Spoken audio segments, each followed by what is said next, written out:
All right, what's going on, everybody? Welcome back to Be on the Ballot. Today should be a pretty short video because we're taking a look at Arkansas and its election results this past election cycle and what that may spell out for the future. And it's going to be a short video because Arkansas is kind of exactly what we know about it. Very deep red. Trump won it by 30, 31 points. Every U.S. House district went uh, by safe margins to the Republican. And really, Democrats didn't stand any kind of chance at the federal level. Even at the state levels, it's going to be predominantly Republican governor, Republican state, House, state, Senate, by obviously very high margins, as you can see there. And so Arkansas is a Republican state through and through.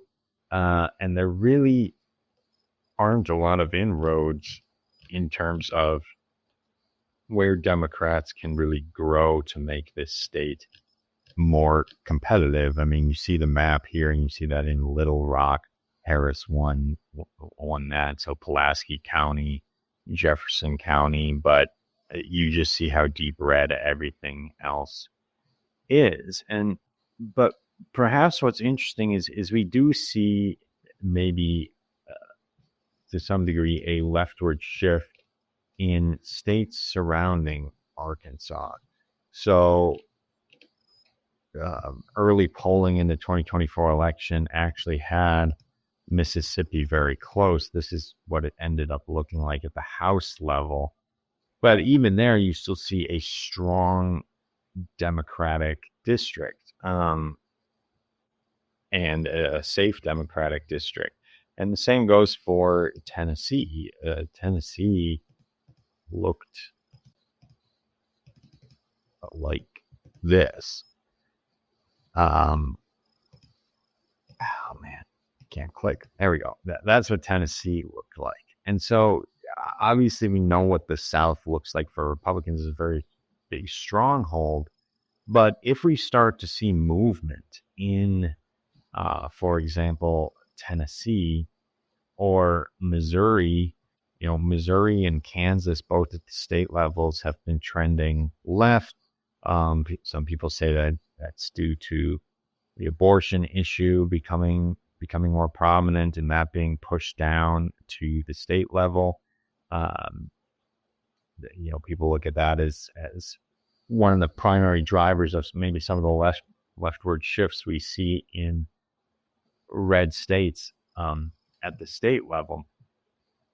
But right now, Arkansas isn't at risk of going the Democrats' way, but it does kind of pattern the same way as the rest of the South. So perhaps if we start to see greater trends in terms of this area of Missouri, Kansas, Mississippi, Louisiana, if we start seeing greater trends to the left, especially at the state level, what we'll find is that the margins, certainly a victory for Republicans, will go down. You may actually see a competitive district like this, the second district of Arkansas. You might actually see a somewhat competitive race. And as you can see, the way that district is drawn, there's significant counties outside Little Rock that are very Republican. It really is only that Pulaski County, Little Rock area that's for favoring Democrats or safe Democrat district. And so French Hill was easily able to win the district there. But if a leftward trend were to happen in Arkansas, this is where we'd first see it. We'd start to see this race get a little more competitive. So Hill won it by 18 points, right? But if that comes down to more like 10 or something like that, then we have to start asking ourselves, is there a broadening coalition for Democrats in Arkansas? Now, the favorable thing for Republicans and what's going to make the midterms kind of interesting is the governorships, right? So the people obviously gave Trump the presidency and Republicans the Senate and House, total control of of Senate, House, and president, executive branch.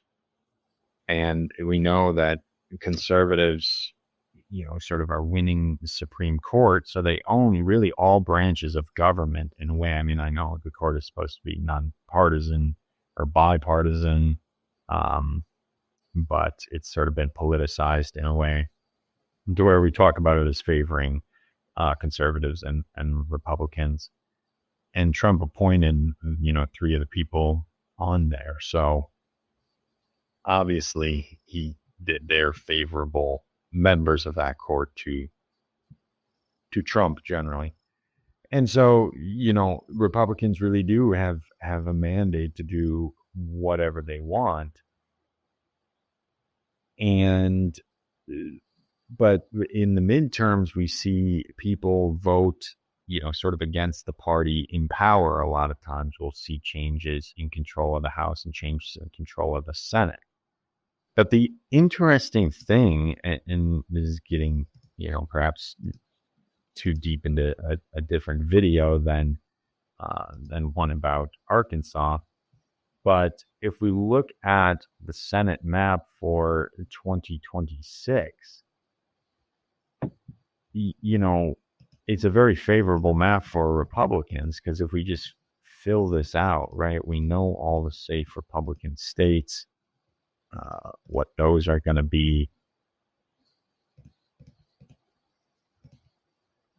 And if you want to call some of these states not necessarily safe Republican, but likely,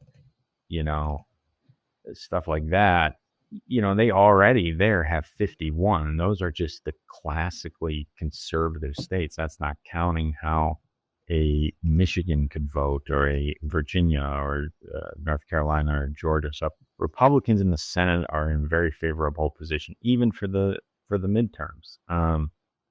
And so it'll be interesting to see how that plays out. But that just goes to, the point I'm making with that is that, where if there is going to be a referendum on Trump, and it's not going to come at something like the Senate level, it could come at the House level, most likely is where you'd see it, and Republicans could lose control of the House. But it would also come at state levels, gubernatorial races, right? And state senates, state houses. So in the midterms, I think it'll be a good indicator of if there is a leftward trend in the South, the way some people are suspecting there is in Mississippi or Louisiana. We'd be able to look at a state like Arkansas and see where places are moving. But bottom line is, Arkansas is a safe Republican state. It's not a shock to anyone, and it will continue to stay that way for some time. So guys, thank you for watching this video. Please like, comment, and subscribe if you like this analysis, and I'll see you guys in the next one.